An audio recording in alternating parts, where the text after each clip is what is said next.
Evolutionary podcast coming your way. This is the second installment of our interview series. We're doing the part two today. Today we have a special guest. I'm joined by Mobster, who's my co-host on the Evolutionary 4 podcast and IO podcast. We also have a special guest, Vision. He's coming on. You guys know him from the forums, and he's a really big contributor on the forums. He's always putting out some good information. And today we're gonna kind of tap his brain a little bit, and we're gonna talk a lot about stuff. So this is gonna be a great one for those of you out there. So Vision, how's it going, man? How you doing? That's going fantastic, man. But first and foremost, I want to put it out there, everybody who's listening. I'm a little bit under the weather. My family kind of just got over the strep throat, so bear with me if my voice is a bit raspy. I'm on some Robitussin right now, so just want to put it out there. So, gentlemen, Yeah, let's move forward. All right. yeah, man, you sound great. You sound great so far. So let's start off with the log. And those of the guys out there, a lot of them listen to the podcast. They may not be active on the forums here and there, but you do have some good stuff out there with the logging stuff. So why don't you tell us a little bit about the log and a little bit about your background, maybe some stats. Perfect, beautiful. We'll go there. All right. As far as my log is concerned, it's a bit unorthodox. Normally and ordinarily, uh, people like to jump into things and they like to throw compounds in there, and they like to run this and run that because they're reading certain information and data that's all over the internet. That there is just everything is like regurgitated and plastered Yeah. on the internet, and guys are running this because someone said you must take this with this and you must take this with that, but there's no rap, rhyme, and reason for it. Now, where I'm going with that is I'm a huge advocate for blood work. I get blood work done like literally religiously. Now, with that being said, I'm on TRT right now, maybe slightly enhanced, more of like a therapeutic TRT. I'm running my test and I got some mast in there. The mast is to keep my free test a little bit higher, just to give me a little bit of a zest and a zeal to kind of, give me that umph. Most especially because there's a lot of guys like me out there that are literally everyday working men. We are family men. We have families. We have jobs. We have obligations. And a lot of us are simply just hobbyists. Many of us do not and will not and have no intentions on stepping on stage, but we have all intentions on looking to improve our lives and just to basically be the best version of ourselves possible. But with that being said, we cannot forget about blood work. If we want to look good on the exterior, how are we looking on the interior? So that's where I'm at. So I'm doing a lot of blood work right now. I have my blast lined up. I'll be jumping on some NPP in the future. We're looking at maybe 5, 6 weeks away. Not too much, only 100 mgs every other day of that. I'll keep the mast in there. I'll keep my testosterone modest. We really don't need high testosterone, so I'll be going about 400-ish. But right now, I'm on mast at 200, and my TRT is at 200. And so far, everything's looking good. My blood work is on point. Before I decide to jump on, what's most important for myself and being a working man, being out there in environments, and there's a lot of listeners, readers, and silent lurkers who can probably even relate to this, that have strenuous jobs. We have Yeah. to take care of our health. Health is uno numero number So one. I know Mobster has some questions for you, but let me just kind of backtrack. You're on TRT now for life. You don't plan on ever coming off. You're like done with kids and everything, right? Yes, I have 2 children. I'm done with kids. Thank God I was able to have children, even being on TRT at a younger age. How that So happened, I don't. how old did you say you went on TRT? I started TRT. We're looking at about 26 or 27 years old. Oh wow, okay. And what were your Yeah. test levels before that? Oh, wow. They were low, or? Oh, believe it or not, we're going to date back even sooner. I'm going to say about 21 or 22 years old. I had some blood work done. It was a full comprehensive panel. And during that period of time, they did everything. And my test levels came back. I think it was like a 198 or like a 199. And now, mind you, being at that age, they were talking gibberish to me. I had no idea what they were talking about. So I asked them, I said, well, what does this mean? And they essentially said to me, well, where your testosterone levels are right now, that's equivalent to you being a 8-year-old boy or an 88-year-old man. Yeah. And again, that's still like I'm a young man, and this was when the internet was hardly exploding, Exactly. Yeah. and even then, content was just terrible. There wasn't, any data out there. It was all bro science. But anyway, what that translated into was I had low T even then too, and I didn't even know about it. So I went a pretty long duration having low T, but believe it or not, I felt somewhat normal, or maybe I thought I did. No, I believe it. Yeah. Yeah. What do you attribute that to? Did you have some medical issue, that? That's it. Was you overweight? Was you stressed? Was you working too hard? What do you think? What do you think made it that way? These are dynamite questions. One, I believe, now I'm jumping to conclusions, and this is just an assumption. I believe it was an injury that happened during football. I cannot pinpoint that, so I'm gonna maybe put that off to the side. But definitely life stressors. My diet wasn't on point. Now, being at that age, everybody likes to down a pint or two, sometimes one too many pints. And I was out there living the life, downing pints every weekend, waking up, I'm drinking a Yoo-hoo for breakfast. I'm eating a Slim Jim. I'm just living that lifestyle, and yet I'm still showing up at the gym. Furthermore, there was a lot of supplements on the market back then, without getting into names. I'm sure Yes, I think that's what it was. Big time. yeah, Yeah. we're all Those familiar. shut you down. Those Ye- shut you down. Yeah. Absolutely, and some of those right there, they actually became scheduled compounds. Yeah. So with that being said, I'm a firm believer, but even back then, even hearing the word anti-estrogen or PCT, this was all Chinese to us, and we had no idea what we're doing. So we're taking this, and the guy in the gym who looks phenomenal says, "Oh no, you need this, you need that," but what do we know any better? We're just listening. I've got a question for you. I mean, you made a comment saying it felt kind of normal to you, and when we do this whole T level stuff with people, the free testosterone and everything, we're always trying to compare with this. It's kind of weird because you can have someone who feels really bad on what we would call high testosterone. Someone, and I've argued about this myself on shows that we've done, saying I think my T levels are probably kind of normal, but I train, I try to eat healthy, etc. And I'm doing some of the crazy shit that I'm doing. Here's a question, right? When they put you on the testosterone, how much of a difference did that make to how you felt between having a T level of 200 and the reasons why that might be the case, diet, lifestyle, work, etc., and then you've gone on to testosterone? How different did you feel when they put you on the TRT? That is a very good question. Wow. Now, without getting into a big long-winded rant, it was day and night, but it did take time. And here is one thing that people really don't understand is that they think they're going to jump on TRT because we see these commercials, they're all over the place, and they're showing a guy dancing, he's having fun, he's doing this, and it's like the old Tampax advert. Right. Well, I couldn't ski before. right. So, Exactly. He's after on a sailboat, but I don't know the boat. But the whole reality is, it is such a complex interplay. There's so many changes that will take place, and this is where each and every single intake, it is individualized. Every single TRT, every treatment. It Should is be, yes, therapeutic. yes, And adjustments will be made. And this is how and where and why they've came up with different type of esters, because one ester may not respond well for one person compared to another individual. So they will put into consideration, okay, you know what? We tried this for several months.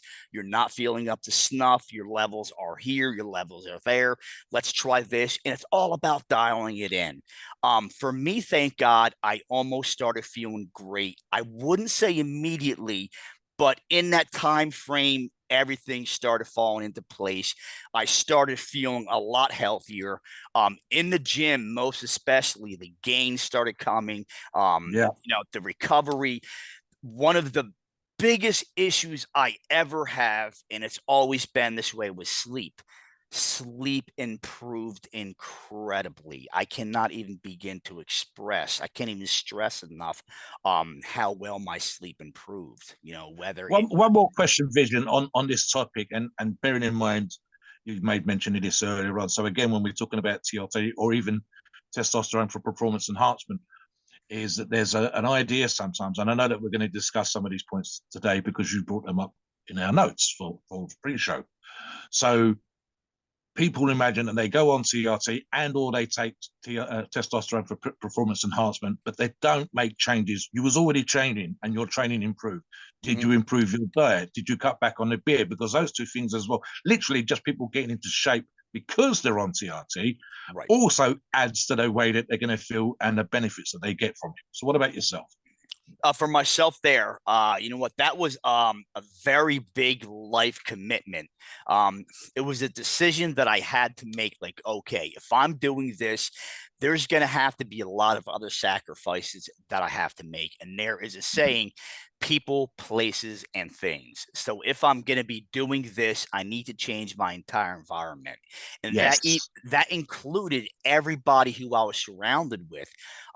Now, this may sound kind of wonky. I even changed gyms to where I didn't know people, where when I would go in there, I'm not going to get bombarded by an individual that wants to spend 20 minutes talking. I have stuff to do. I have things to do. Yeah, you're a busy guy. I know you are.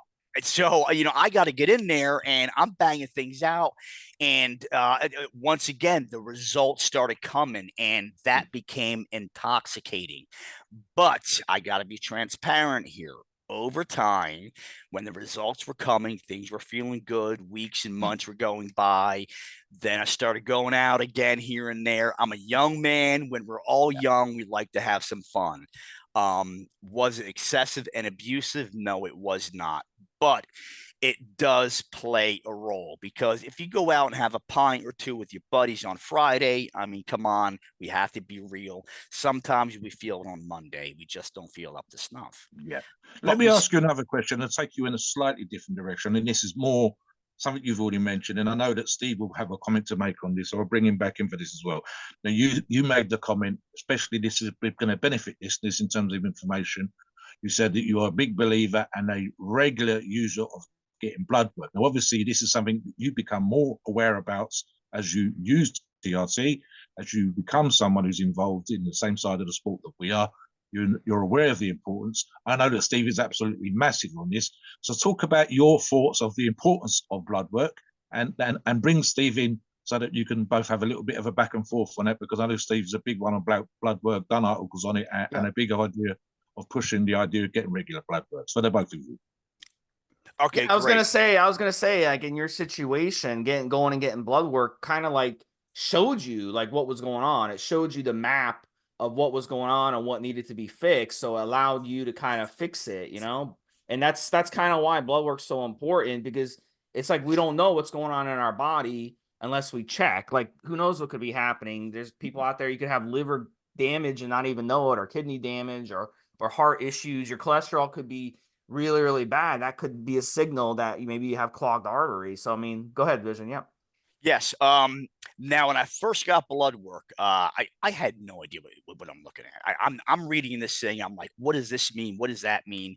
And this is where we all start doing our due diligence. And I started Yes. reading, Yes. and I'm listening to my peers. And this is when I was newer to the communities. And I'm looking at who's who, and I'm looking at the content that these people are putting out, not the hoopla, the real legit content Yes. that they Yes. can back up and support. I want Yes. data. Let's talk about data. Let's not talk about he says take this and take Yeah. that. Well, Yeah. why? So now back to blood work. I'm translating all this into the blood work. I'm getting a better idea of what my blood work's doing, what's that this is doing. And believe it or not, it was my general practitioner who was That's pulling good. blood work. It's But good. Yeah. yeah, it's great.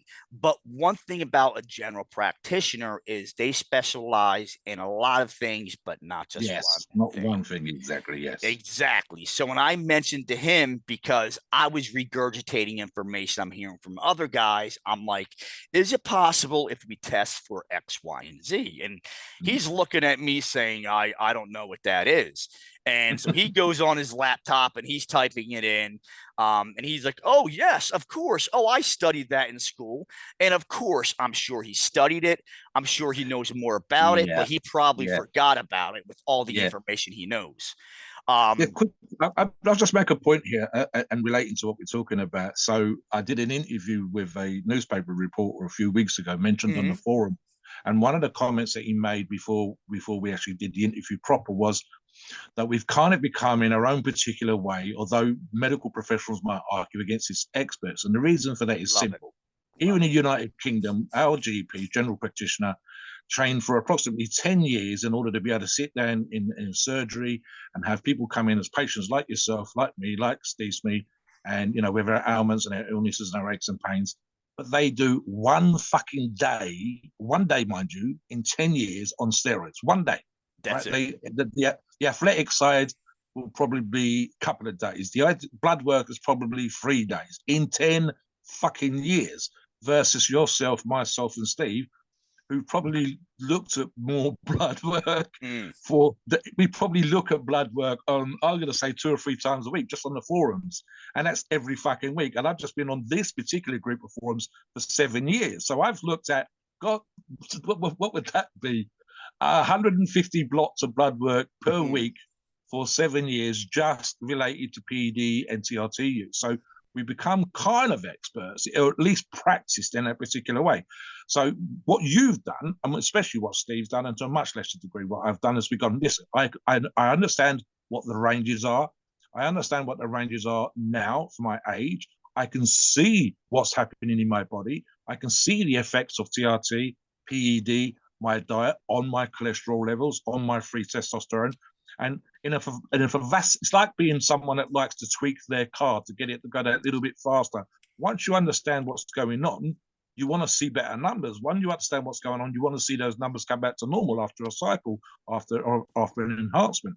And so we become almost manipulators, like the guy that's tweaking his car all the time to get an extra quarter second out of it. We become someone that's going, okay, I can see the numbers a little bit. What have I done recently that made my numbers go off? What am I letting my cardio slip? Am I letting my diet slip? Well, I can bring those numbers back in. And equally, your enhancement, your performance in the gym, etc., goes up because you become that much more self-aware via the blood work of the effect. I think the other thing I want to ask you regarding blood work before we move on is for you, without sounding too preachy, sort of tell people why you think it's important that they get their blood work done from your perspective, so that more listeners should be getting their blood work done. All right. Now, first of all, that was a great analogy that you used in regards to someone who has who's a hobbyist for their vehicle. It's their capital intense endeavor. They love it. They eat, sleep, and shit their vehicle.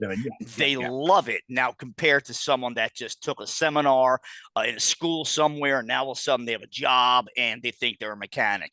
Compared to someone that reads it every day. Now, I don't want to go and use the word experts, but I'm going to jump on that right there, and I'm going to piggyback off what you said, that it's very fair to say we are almost experts at what we do, because at the end of the day, not only us, me, you, him, her, we are all our very own independent science experiments, and we are seeing all of these results. We're seeing this data. These doctors aren't. We're comparing all of this data, and we're seeing this number go up, this go up, and we're seeing suggestions on what people should do, and this and this and that and that. So that is what translates. Something that's happened in the past, Vision, and definitely, I'm just my massive crazy ancient magazine collection, and I think Steve Smith's actually said this. What we've seen in the past is people would become almost science experiments in terms of pushing the envelope with regards to dosages, and I'm going to get on that in a minute. And they would ignore or not have blood tests. They would deliberately say, I don't want to know what's going on. I don't want to see how bad of an effect I'm having on my body. They would ignore blood tests. They wouldn't put blood tests up, or they wouldn't go out and get blood tests, because they were almost kind of afraid to see that they'd fuck themselves up. So there's definitely an argument to be made, that the emphasis, if you like, or to emphasize the idea when we talk about blood work, as a group, as we're doing right now, and on the forums, where we say, guys, you really should know what you're doing, especially if you are, as you say, Vision, a hobbyist. You should know what's going on, because you think this is a big deal right now, but life's going to come along. You're going to have kids, you're going to have mortgages, you're going to have jobs, you're going to have careers, and this might not be a thing that you're actually involved in the way that you are, as passionate as you are right now, years down the road. That's one possibility. Or equally, if you are careerist, if you do make money from the sport, if you do end up on stage, then being able to stay healthy while you do that crazy shit has to be an advantage, and of course extends your career. So even though people used to kind of put their heads in the sand and hide away from it, we encourage you to get blood tests. We say that you should, because you can actually benefit from it and have a longer career, or just, you know, come out of the other end healthy when you decide to move on to golf or whatever the fuck it is that life brings along. Let me move away from this a little bit, just to push it in a slightly different direction. You said this at the beginning of the show. Steve and I are massive on this. Talk about why you are keener on the idea of low dosages versus high dosages, especially for people like ourselves. Okay, I'm going to piggyback off of what you said a couple of seconds ago, and I'm going to transition right into that. We are talking about, you know, people who maybe they're afraid to see their numbers, because when they see their numbers, they don't know what to expect. They don't know what to do there. Now, naturally, we are all worrywart, and you know things are going to bother us. We're not going to know what to do. We're not going to know who to speak to. So, with that being said, is when we do see our numbers, people will panic. But now they have a better understanding and a better idea of what's going on. Now, with that being said, when we see these numbers, we can realize, hey, wait a minute. After all these years that I was listening to him in the gym, and that in the gym, because on the exterior, he looks phenomenal. But on the interior, we do not know what's going on. And believe it or not, more people who are simply hobbyists, I'm not talking pros, because these pros retire at a very young age for a very, very good reasons. But now for the hobbyists who stay into this, a good portion of hobbyists will end up on dialysis. And they're on dialysis because they never once took the initiative to get blood work. Not just blood work when being on, but get your baseline blood work. See where you're at. Know what your numbers are. Numbers will change. When you go on, numbers will go up. Things are going to be skewed. That's perfectly normal and understandable. With training, with diet, they're going to go all over the place. It doesn't mean it's bad, but some numbers may actually be redlined, and then that's a bad number. That's where you make your adjustments. So now where I go with my lower dosages, I've learned over time, hey, wait a minute, this put me in the high bracket, or this did this and this did that. I have ultimately felt at my absolute best, not just at home, socially, physically, spiritually, everything, my overall performance, I feel best at modest dosages because, believe it or not, all of these compounds are going to rush right to the ARs. They're going to go and they're going to compete for their positions. They're going to work regardless. We don't need 800 milligrams. We don't need 1,000 milligrams. 300 milligrams is beyond therapeutic. They're going to work. It's going to do the job. Now, when we do our jobs in the kitchen, as you and me both know, we all know the reality is in the gym is what, 15, 20%. The rest of it takes place in the kitchen. And that was where the hugest lesson for me was learning how to eat, what to eat, when to eat it, how to time that meal, what exactly meal am I taking in, how is my body going to partition this along with I'm going to call them tools, along with the tools that I'm taking, and everything worked in unison.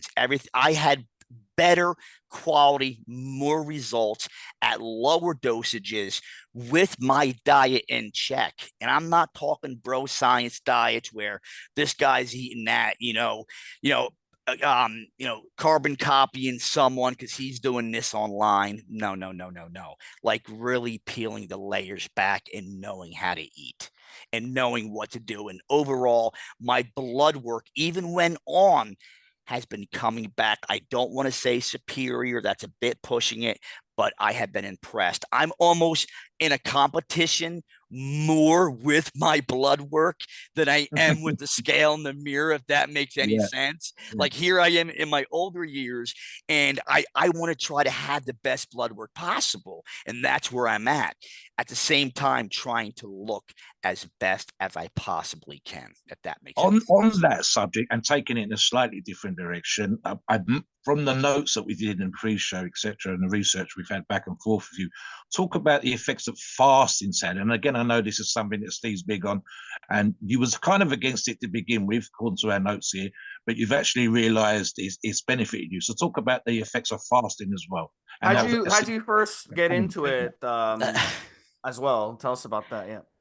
All right, now that was interesting. That was kind of incidental, incidental, consequential at the same time. Now, with my workload, again, now we're going to talk about the average Joes, the hobbyists here. It's very hard to get the meals in. Now, if we're just talking cookie cutter, bro meals, they're eating 6 meals a day. God only knows what they're eating. But thank God, with some of the meals I was eating, they were up to snuff. But because of my workload, I couldn't get the meals in. So I was skipping meals. It was not intentional. That was not my goal. I was always opposed to fasting.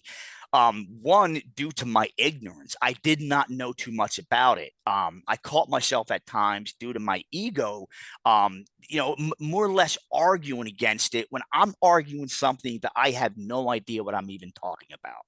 And I still don't know. I have so much to learn about this. But what I did learn now, not the science part, but the physical part of what I went through was during this duration of my workloads, of skipping these meals. I would eat later on in the daytime, but when I was skipping, the first meals, the AMs, the towards the PMs, the lunches, all that. At first, it was very difficult. It was difficult for me. My body was used to a certain thing. But I did notice one huge thing was, compared to eating 6 meals a day, my blood sugar wasn't always up to snuff. So I would almost rely on those meals every 2 to 3 hours. At first, it was difficult, but then that changed. All of a sudden, my blood sugar started regulating, and I wasn't going hypo or even getting like a false sense of going hypo. So all that kind of dissipated. It did take time. So I'll say within like the matter of a week and a half, 2 weeks, I started feeling better. Like I would feel hungry, but was I hungry, or am I a creature of habit? Yes. Now you see what I'm saying, to where it's like, Yeah, okay, yeah. now I really wasn't hungry after all. My work performance did not suffer. In fact, I started physically looking a lot better. The huge thing, my digestive system did a Yeah. complete turnaround. I don't want to get too detailed because that can get a little gory and gross, but you know what? Amazingly, that did wonders to me. Everything balanced out, everything got regulated. Now I do still try to get my meals in. There's days where I got to get a breakfast in, but for the most part, I'm still staying on it's not a true fast, but I'm fasting more of my days. I'm able to get my workload done, and I feel like $1,000,000. So when guys are pounding these meals, they're pounding, 8 eggs, they're eating, several slices of bacon, they're eating all these carbs, Yeah. and they're wondering why in 2-3 hours they feel like garbage and they want more. Well, what did you just do to your blood sugar?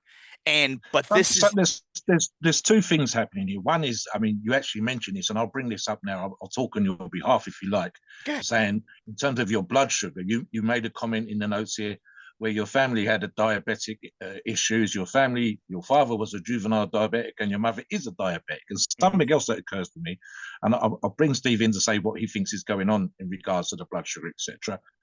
Steve and I have made the comment in the past that the human body is incredibly adaptive, and I would understand, as you did yourself, and as I almost certainly with exactly the same response if I did what you're doing, and that is to begin with, it can feel very, very difficult.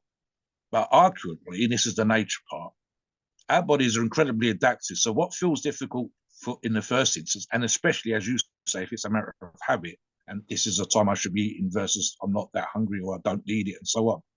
We've talked about, when you're out hunting and foraging for food as we used to 20, 40,000, 50,000, 100,000 years ago, the meals didn't come at 9 o'clock, 1 o'clock, and 6 o'clock. They came when we fucking found them. So the body had to be capable of being able to manage the simple fact that the food wasn't always there versus the ease and access to food that we have in modern society now. So it's easy when we watch bodybuilders talk about 6 meals. I think I just watched yesterday Dave Palumbo saying at one point he was doing like 10 meals a day or something like that. And yes, he was a 300-pound fucking freak. But the reality is the majority of our listeners don't need to do that. It's incredibly hard. I know from the job that you've talked about doing, which pays the bills, people that I've had come work for me on houses and properties that I've owned in the past. My second house, he said he was teaching rugby to juniors in the evening. He was going around to the different sites, construction sites and refurbishment sites, including myself. And it meant he might have breakfast and he might have supper, but he was eating crap in the middle of the day because he wasn't stopping to sit down and eat meals and so on and so forth. So talk about, Steve, if you wouldn't mind, with Vision, the blood sugar side of things and the adaptive part that people sometimes think isn't possible, but is.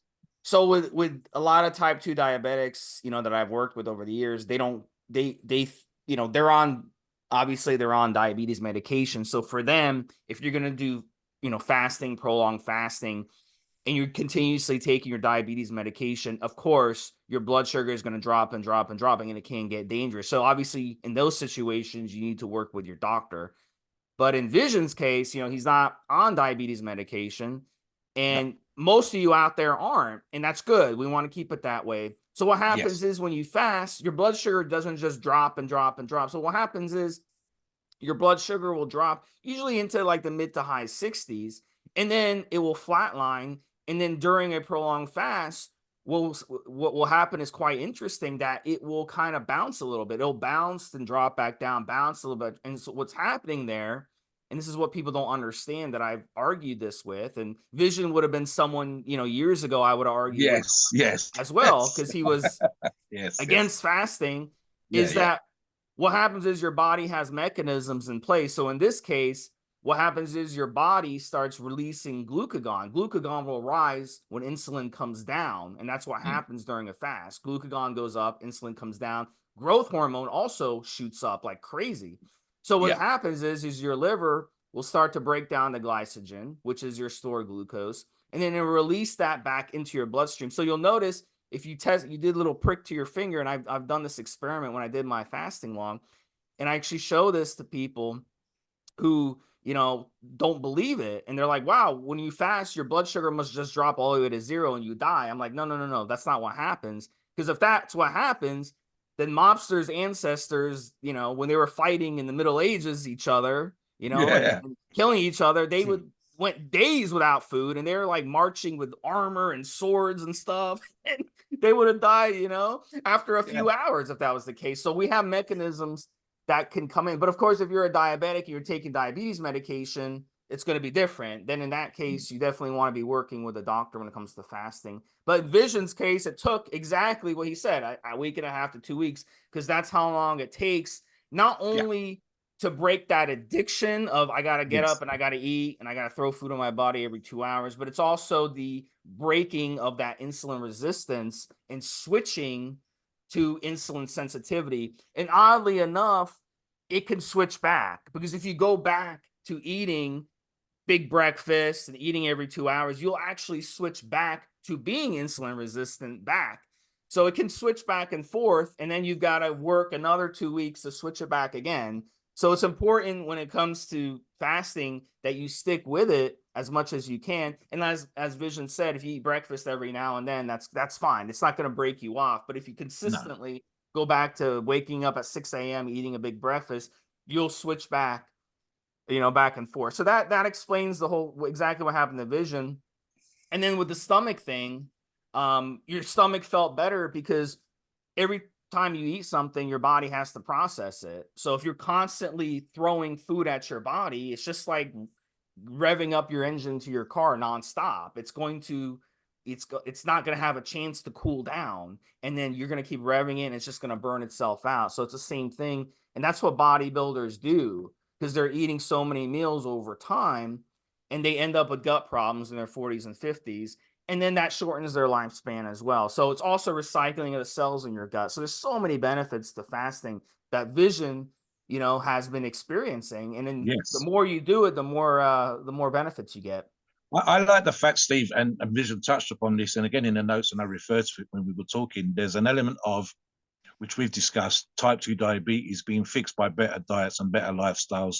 So that's number one. There's something else that I want to get into, and I know that Vision's background is job-wise is in construction, I believe. And here in the UK, for example, and I'm actually going to bring my dad in for some of the physical jobs that he did back in the past when he was younger. It was a common habit here in the UK to have a massive, what we call fry up, a full English, the eggs, the bacon, the chips, all that kind of crap for breakfast, because you were going to go out and you probably wouldn't eat until supper time with the family. So you'd have this massive 2,000 calorie breakfast full of grease and grubs and whatever else, and then go off and do a physical job, which made it quite possible for you to have good health markers, because you were burning all these crappy calories off, these dirty calories, these fatty calories, this unhealthy bacon and so on and so forth in the physical job. The issue became that if they continued to do this at the fucking weekends when they weren't working, or especially when they changed jobs, or worse, when they retired, because they'd got into the habit of having this crappy food and having zero issues with it, they continued their bad habits. But of course, now they've no longer dissipating the crap. It's not the digestive thing, is digestion changes as you age. There's a massive sort of science aspect now to the whole. I've forgotten the macrome, the biochrome, something like this, where we should actually be looking at gut health more than we do in terms of the ability to digest stuff, and how that would actually improve uptake of nutrients for bodybuilders and performance enhancement purposes for all athletes. So there's certain things going on there as well. Something that Vision said, I want to expand on a little bit, because he said 20% in the gym. And I've seen a bunch of arguments about what percentage of what does. Most people imagine when they're training, that training is 90% of what you do. And that's the reason why you go. If you train, you'll grow. No, that's not the case. The percentage argument is a bit kind of silly, in that we shouldn't really be sort of putting one thing over another. However, it is this simple. You could train your fucking ass off tomorrow in the gym, or any of the three of us. And if we didn't feed it with the right nutrients, we're not going to grow. We might shrink. We might take a step back. We're more likely to have issues. So there's definitely an importance to that. And something that Vision talks about in our notes, which we can expand on now, is the idea of having a certain, especially for performance enhancement, growing muscle, becoming more muscular, especially for our younger listeners, a certain level of control over their food, whether that's by weighing, with the frequency, which we just debated, It's not super important, but it kind of helps a little bit, especially when you're at the leading edge in terms of being an athlete, and so on and so forth. And one of the things I kind of think I see sometimes, and we encourage this, ironically, with the training logs on the forums, we see that the people, I think me and you said this in the show the other day, Steve, the ones that have the greatest success in their journey, in their target, when they have a log on the forums, we don't actually need to see the food they've done, but it kind of keeps them honest, because if they're eating crap, we can put it out. If they're having processed food, we can put it out. The ones that have the greatest success have the least processed food, the healthiest looking food, and have probably prepared the food themselves. So talk about what you're apart from the fasting stuff, Vision, talk about differences or your opinions and thoughts on good nutrition, especially for the younger listeners, and the more likelihood of them having success if they're on point with the nutrition. Once again, good topic here. Now, good nutrition. In my opinion, it would be more on the organic scale. As we know, we go into the supermarket. Depending on the supermarket we go into, we can buy a plethora of chicken for a certain price. But if we look at that chicken, if we look at the content in that chicken and the amount of fat that's in that chicken, what are we actually consuming? How fast did they grow this chicken? What was the life expectancy of this bird? We don't know, because this is an enterprise. This is a giant. This is global. This isn't just in the US or the UK. This is everywhere. This is exactly what they're doing. Knowing the type of food, the nutrients that you're taking in. I'm not trying to steer everybody into the organic area. I don't want to sound like that kind of guy. But the older you get, you tend to realize and you tend to start to see the results. Now, I'm going to go back real quick to blood work real fast. When I was consuming a certain amount of food, whatever I was grabbing in the supermarket, whether it was, a big hunk of steak here, or it was a bunch of chicken that was on sale, or I'm buying, chicken thigh that's heavy in grease and oils and all that. My markers are also changing on my blood work. So not only are the compounds changing our blood work, also how often we eat and the amount and the type of foods that we eat, that's also going to skew your blood works. Just like Steve was saying, there's a lot of added stress on our bodies to just simply break this down. And also, what is inside of this food? What is our body doing with this? Is it also going to slow down the digestive process of our bodies, absorbing whatever real nutrients may be inside of that chicken, that beef, whatever animal protein we're consuming, but it's being overridden by all of these additives that they put inside of there. But when we're eating things that are more organic, we're removing that entity to now our body doesn't have to stress or overuse this enzyme or that digestive enzyme. We're removing all of that to where our body can actually operate in a function and a path that it's intended to, where it's absorbing all the nutrients that it should. And let me give you a thought on this. Sorry, just to jump in for a second. So I know there's a couple of things. Okay, so we've got working Joes, mum and dad, having to do the stuff that they need to do to pay the bills, and this was actually an issue up here in the valleys of South Wales, where I live, and they weren't preparing any food because they've both been to work for some hours of the day. The kids, I was doing voluntary youth work at the youth club, and then they come home and they were sitting down for food, but no one was peeling a potato, no one was having anything organic. And one of the issues, and I've also worked in the food industry and to a lesser degree the food technology industry for 7.5 years, many years ago, was I was aware that products are made to a price with the food industry. I was more aware now of the, for example, in ready meals you can zap in a microwave or stick in the oven, they're already prepared. You've done no cooking whatsoever. You've just peeled the lid off, made some holes in the lid and put it in the oven or the microwave, and comes out and it tastes very nice. But the reason it tastes very nice is because it's full of glucose syrup that's been added. It's a kind of, it's crap to digest. It's crap to eat. It will fuck your blood markers. It's going to change your blood sugars. But it was being added to poor cuts of meat, because you're not talking prime rib here. You're talking about something else. And it was also, ironically, rot in the teeth. We had more dental issues here and on one particular estate in Scotland, because the people there didn't have a lot of money and was eating this processed food. And the glucose syrup in the food was so high, plus the crappy sugary breakfast, that it was rotting his teeth disproportionately from the local area, literally this one estate. So the importance when we talk about, I mean, I guess this we get it, right? It can be difficult for listeners to go to the supermarket, to pay for organic, to source this kind of material. We've made some suggestions on how that can be done. We understand you might not have, if you're a college kid, etc., and as a big proportion of our listeners will be that age group, especially the younger ones that are still at college and education and so on, finding the money to go out and buy a tray of chicken breast and prepare them properly, or as we talked about recently, a rice cooker and so on and so forth. But again, it's that idea, this is what's going into your body. And you've spent the money on PEDs. You've gone out and spent minimum $300, maybe $1,000 on PEDs. You're going to the gym. You're loving your journey. You love the fact that you're getting a great pump, etc.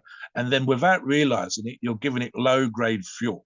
You'll give and as Vision says, he's literally seen the difference that a diet's made, that fasting's made, that good food's made. So he's just his blood marks, just literally the numbers that he's seen and the response he's seen from his body. So the idea that nutrition is super important is kind of out there, it should be. And we kind of make it easy again. If you're tired, hungry, if you're doing stuff, if you've been to work, if you've been in college education all day, the idea of us saying, come on, you need to do an hour's food prep might be, fuck off, I can't be asked. I'm just going to get Uber to drop me something off. No, we want you to spend that time because the results, your blood work, all of those things will actually be improved. The speed of you getting better, the time it is taking for you to become more muscular actually gets better, and you will feel good doing so. So again, it sounds a little bit preachy, but it is important, and we want to emphasize that important. Let me take you in a slightly different direction again, Vision, because we haven't really touched on it much. What is for you? I have different reasons, and I know that Steve has different reasons. What is your reason for training? Talk a bit more, and then let us know why you go to the gym. So give us one more thought before we go on to that. Well, my reason for going to the gyms now, naturally, you know, when we're younger, we have that zest and zeal to fill our sleeves out. We want to have our traps, you know, touching our ears. We always, you know, we want to be the bigger guy or be the biggest version of ourselves possible. This is something that this is ingrained in our DNA. This goes way back hundreds and hundreds and hundreds of years just to be the biggest male. Now, you know what, I went from that lifestyle, and this, you know, age and experience will bring this out in people to where, you know, me getting my blood work and looking at the risk versus rewards of, okay, yes, what was I doing? How long was I doing that for? And when I look back at my blood work, now I'm not saying this is the case, but sometimes it keeps me up at night. I wonder, did I shave off a certain amount of time off of my life? That's what I'm looking at. And I wonder now, it may sound a little wonky, but it makes me wonder to where, okay, you know, men are dying now at earlier ages. You know, men are dying for all sorts of different issues. And you know what, a lot of it has to do with diets. If we were to take a snapshot of, I'm going to say, any westernized beach, yes, in the 70s, okay? Yeah. Let's do the same thing right now. Let's compare I've how seen those. I've seen those pictures. Yeah. Right. I couldn't find one fat ass on the photograph. I think it was a 50s versus a 90s picture, and there was not one fat person in this beach. There's picture. a lot of there's that whole pregnant belly thing going on today. It's just the sad thing is we can eat what we want when we want today, 24/7. Yeah, from anywhere in the world we can have anywhere. food. Yeah, you can have it delivered to your house at 1 a.m. If you want a steak or a lobster or cake, or you can literally have it delivered to your door at 1 a.m. It's ridiculous today, and that's a Vision might actually be gaining some of those if he fucked up back in the day before he realized their health was important, before he realized the importance of blood work. There's an argument to be made, Vision, I think, for you to answer the question that's kept you up at night on the odd occasion. that the lifestyle that you lead now and your awareness of the effects of your lifestyle in the past and your awareness of the importance of blood markers might actually give you some of those days lost back. For example, if you was a fat and overweight guy right now, and we did a test, and there's actually a chronological test versus the date that you was born. We go, what's your body's age versus what's the date on the calendar, right? So let's say that Vision was a massively out of shape, really poor eating, etc. person, and he was 50 years of age. That's on his birth certificate. This is how old he is today. But his body's age was 65 because he'd kind of fucked it up, right? So we go, okay, Vision, you're going to show you your blood work. We're going to explain what it means. We're going to get you to eat organic. We're going to get you to train. We're going to up your cardio. And we're going to get you to come back in 2 years from now where you've been on point for 2 years. And it's absolutely fucking amazing, the journey of the transformation. And we do the same thing. Well, now we know you're 52 years old because it's been 2 years since your 50th. But chronologically, you've taken your body back to 60. You've gained 5 years back. So there's a great argument to be made for the changes in lifestyle, for optimization, and I like that particular word in this situation. And by tweaking under the bonnet, as the analogy that we used earlier on, you've actually brought yourself some of that time lost back because of your awareness, because of the adaptations and the changes that you've made, and because literally you can see just in your blood work the fucking differences that you've made to your body from day to day, from blood test to blood test, but specifically over the longer periods of time where you're aware, because I'm not doing a gram of gear, because I eat the best I can, because I've tried fasting when I never thought it was a thing, I've actually gained some of that time lost back. So you can get some of those sleepless nights and put them away now because the improvements that you've made over time will almost certainly have given you some of that lost time back. Yeah, thank God for that. You know what? And again, all of this was because of me stepping back and not being, narrow-minded and actually taking into great consideration. If I challenge a man who's fat, if I challenge a man who's smoking a fag in a pub, and I say, motherfucker, you shouldn't be doing those things.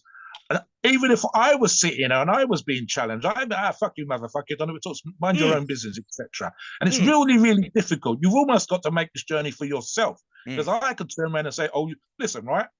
I know for a fact I'm a big, strong, muscular guy, but my belly's way too big. And that's okay for me to do squats in the gym and lift big weights. But could I eat better? Yes, of course I could. But I know that. You know it, and Steve knows it. But most people don't want to face up to the fact that they might be fucking themselves up. And if we challenge them, the first thing they do is not accept that we're correct. They will go, I don't want you to challenge me. I don't want you to tell me what I don't want to hear. They don't want to be challenged. So it's difficult. We almost have to do it for ourselves. We almost have to put ourselves in that situation. Sometimes a near-death experience, sometimes people close to us dying by, he eats the same thing, he has the same lifestyle as me, and he's dead, my God, I die, and we become aware of our mortality. Sometimes it's literally families around us. I'm the oldest, so why am I still alive when two of my brothers that are much younger than me have passed away? I've got to ask myself that. Well, I know why. I know because of their lifestyles versus my lifestyle. And again, we've had people on the forums pass away, obviously, and we go, that maybe because of lifestyle choices. So we almost need to have those lessons in life, but we don't want to be challenged. So it's kind of like we've almost got to be self-taught. We almost have to make the decision for ourselves, and maybe just have someone who's similar to ourselves, a peer, physically similar to ourselves, make better improvements, look better, look younger, and suddenly we realize and go, hang on, the reason why he looks younger is because he's got a good lifestyle. The reason why he's not so stressed is because he's not taking all this stuff on and he gets his sleep at night. The reason why his skin's better than mine is because he's not fucking eating shit and smoking and drinking beer all the time. And obviously in yourself, you literally got to see the blood work numbers and say, hang on, I can literally see these numbers. That number's lower. That's a good number. That bad number's not gone up. That's great. I feel better for it, and so on and so forth. So that's a great lesson every single day. I want to change the subject slightly again, and this is more on how we know you on a regular basis. There's two things here. One is you've asked us questions recently, which actually are subjects of other podcasts that Steve and I have recorded. So sort of almost challenging us, gentlemen, go off and look at this thing, tell me what you think. And that's actually become, as I say, 2 shows that we've done. The other thing is Vision the rep. Now, I'm just going to make this comment, and I'll let Steve jump in before I get you to reply. Vision, the rep, for me, has got way more fucking patience than I am. I've seen you on multiple forums dealing with the occasional, and they are occasional issues when they've come up. And you come across as way more patient than I, way more of a gentleman than I am. I try. I have my good days and bad days. Listeners, Vision's on point when I might have 50-50, maybe. I might be 50% good, 50% meh. I can get on with it. Vision is 100% good at this stuff all the time. Explain perhaps that side of your personality, why you're so helpful, why you're out there encouraging people, and why it is that you are that way, why you think you're that way. You put me on the spot on this one. Wow. Oh man, you just come across like that all the time. So it might be, maybe just you might be more patient than me. I'm just interested. You know what? There is a couple reasons, and bear with me on this. One is, you know what? Some days in life, we are either going to be the bug or we're going to be the windshield. And sometimes we do not know what people are going through. And there is times where I've bumped heads with people on the community. Maybe it's because I had a bad day, or maybe I didn't structure what I said, or it came out the wrong way. So I try the best to my ability to put myself in their situation and give them the benefit of the doubt to simply try, you know what, hey, let's come at this again. We came off on the wrong foot. But you know what? Last but not least, and here's a quotation I often say, and people get sick and tired of hearing about it, is that no matter what you do in life, no matter what you say, no matter what you do, people have a tendency to forget about it. But one thing people will not forget is the way that you make them feel. So if you make each and every single encounter that you have with someone, they're always going to remember how you made them feel, not what you said yesterday or the day prior. We can move on from that. They'll never forget the way that you make them feel. And that's pretty much the formula that I try to implement. I'm a human being. I make my mistakes. And there's times I say things that I regret. I read back at some of my content and I'm appalled and I'm embarrassed. There's a lot of protocols. I know that I've written a reply in the morning when someone's asked a question, and I've gone back in the afternoon and thought, no, you can do better. Maybe I've had some breakfast, some food in between, and I've done a much better explanation of what I've done to the same topic again in the afternoon. But I just see you, bearing in mind this is the first time we've had sort of a vocal conversation like this. I just see you, and I'll see what Steve thinks as well. Maybe you were like that before when you could have done better or whatever else. I just see most of the time that Vision for me is out there, and I think there's an element of, and this is the reason why all three of us do what we do. And obviously we're going to have good days and bad days, good moods and bad moods, good replies and better replies, hopefully. And that is the thing that Steve and I try to emphasize. And I think you would definitely guilty of this as well, right? Is that we love what we do. We like to lift weights. We like to train. We like to keep healthy. And part of that includes sharing our passion for the same things out there in life with other people that are hopefully on the same journey that we've already been on. What do you think on that? And Steve as well. I love it. Now, real quick, there is nothing. Now, it doesn't matter what we were told, this or that, but it's a matter of passing on that torch. And there's nothing that is more intoxicating when we help someone and we see that they're actually being receptive and they're taking it on and we're watching their progress. And it's not like we're clapping our hands, patting ourselves on the back. No, it's not us, but the community is clapping their hands for them. Like, good for you. Like, this is all we wanted for you. And this is our intent and our purpose of why we are here. That's why it is so intoxicating. Yeah, so because we could be selfish, Vision. And Steve and I, same as yourself, we could say, I like what I do. I like lifting weights. I like being strong. Fuck everybody else. But we're not doing that. And I listen, I'm just a tiny bit. I want to bring Steve in as well. So we've talked to people on the forum sometimes about their gyms where they train and so on and so forth. And they say, oh, I haven't got this, I haven't got this, or my local gym won't let me do this. So I says, I've given pieces of equipment to my local gym, or I've left equipment there for anybody to use. And because of that, and because of my passion, and because I'm a helpful kind of guy, especially when I'm talking about lifting weights and all that kind of stuff, not everything else, but certainly that, I'm able to do things at my local gym that perhaps some members aren't, just because they might be uncomfortable or whatever else. And again, my enthusiasm, your enthusiasm, Steve's enthusiasm is going to come across in that particular way. We don't always want to talk to members, but we end up giving out advice. We end up being that, oh, you can go and ask that me, for example, about grip, or Steve about yoga and fasting and so on and so forth.